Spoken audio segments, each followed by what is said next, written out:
Greetings everyone, welcome back. If you happen to watch my 5 things I love about my Audi S3, then you probably knew what I was going to follow it up with, and here it is, the 5 things I hate about my Audi S3. Alright, so first of all, hate is kind of a strong word. I don't think there's really anything that I particularly hate with this car. I'd say if I had to really put it at a number one spot, it'd probably be the steering. The steering is definitely, it's totally numb. I mean, at least to me, and granted, that's because I have another car to compare it to, a 2006 Porsche Boxster, which probably has some of the best steering in a car you can buy. So it is an electromechanical steering. You can change the weight of it by changing the different driving modes. And it's kind of fake. I mean, daily driving, it's totally fine. You get used to it. You know, for the average person, you probably would never notice it, unless maybe if you track the car, you drive it hard, or you happen to have another car to compare it to, such is the case with me. So, you know, every day I drive it, and it's totally fine. But then I get in the Boxster for the weekend, I get back in this, and then I want to sell it.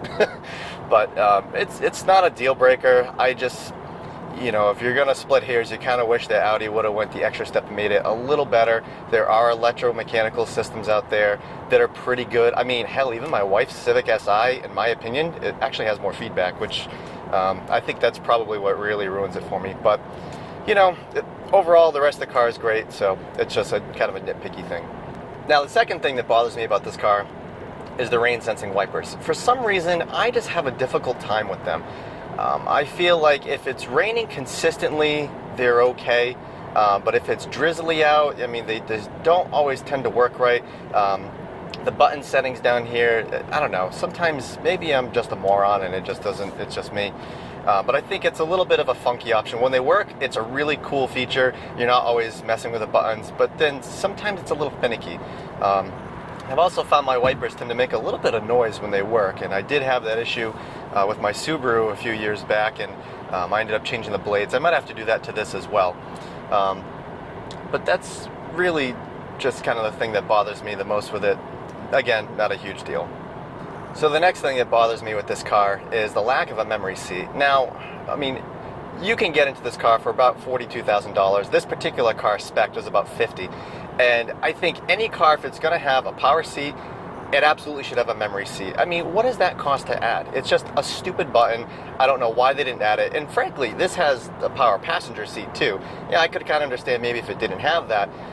But I mean, you know, most people who buy a car like this, you know, I drive it, my wife drives it. You know, we're very different heights, so clearly we're going to have different driving positions. Why not have a memory seat? I think that is so stupid. Thankfully, we're not switching off cars too often, so it doesn't drive me absolutely crazy. But if you were in a situation where you and your significant other are trading cars frequently, it definitely could be a pain in the ass, especially if you really change a lot of the controls in the car. And I just think for this price point, Audi dropped the ball. Now, the other thing that I don't like about this car, which kind of goes hand in hand with the memory seat, is the lack of a home link for the garage door opener. Again, for the price point of the car, it's a really simple option. You know, I think it just makes it nice so I don't have to have my stupid clicker sitting up here, putting a crease in the sun visor. You know, it's kind of an OCD thing, I guess. But again, $40,000, $50,000 car, we're talking about 3 little buttons. Audi, you dropped the ball, sorry. Now, the last thing that bothers me with this car is the lack of interior space. And I mean that as far as like storage and cargo space. It's kind of weird when you look inside the armrest. It's there's really not a lot of room in there, and because this car has the technology package with the Audi MMI Plus and all that stuff that I frankly don't even use too much, the glove box has a DVD player in there along with an SD card reader, and it takes up a significant amount of room in there. So as far as the interior storage space, hold on, we got a good corner here. Let's get a little downshift action.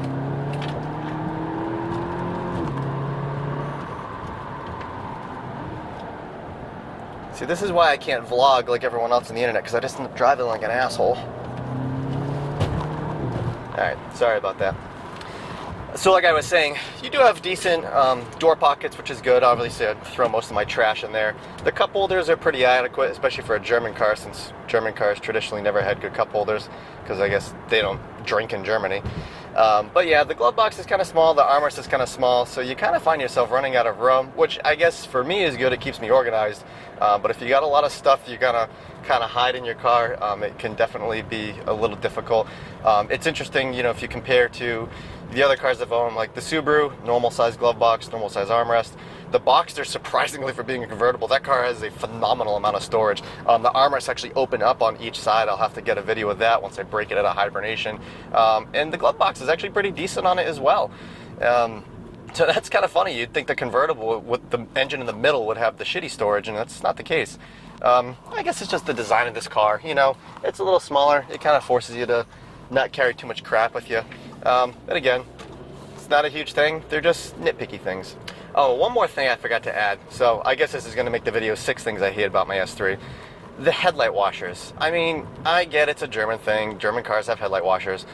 But the thing that irritates me is they work passively. So they only work when the headlights are on and when you hold the washer squirter.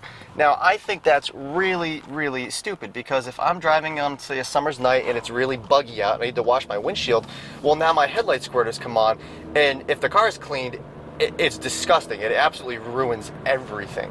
The Boxster, another German car, it has a separate button for it. Again, I think that's the way to do it. I don't know why Audi decided to do it the way they did.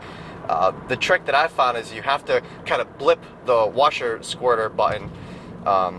That way it doesn't trigger the headlight washers as well. It seems if you hold it down for more than 2 to 3 seconds with the headlights on, then the headlight washers turn on.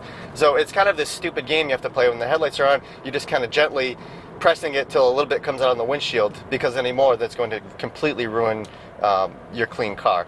So again, it's a nitpicky thing, but it's just, you know, truth in engineering, right? You know, you think that they would just kind of engineer these little things so that you don't have to kind of work around it. But, you know, overall, I love the car. It's nothing that would prevent me from buying it. But, I mean, clearly, at every stage of life, there's always room for perfection. All right, everyone, so I hope you enjoyed my video on the 5 things I hate about my S3, although it kind of turned into 6. But in any case, you know, if you like what you saw, please subscribe, give me a like. I'm going to try to get some more videos out soon. We're going to try to get undercar footage. We're going to try to get launch control footage. And then we're probably just going to do some other lifestyle stuff. So hope you enjoy. Take care.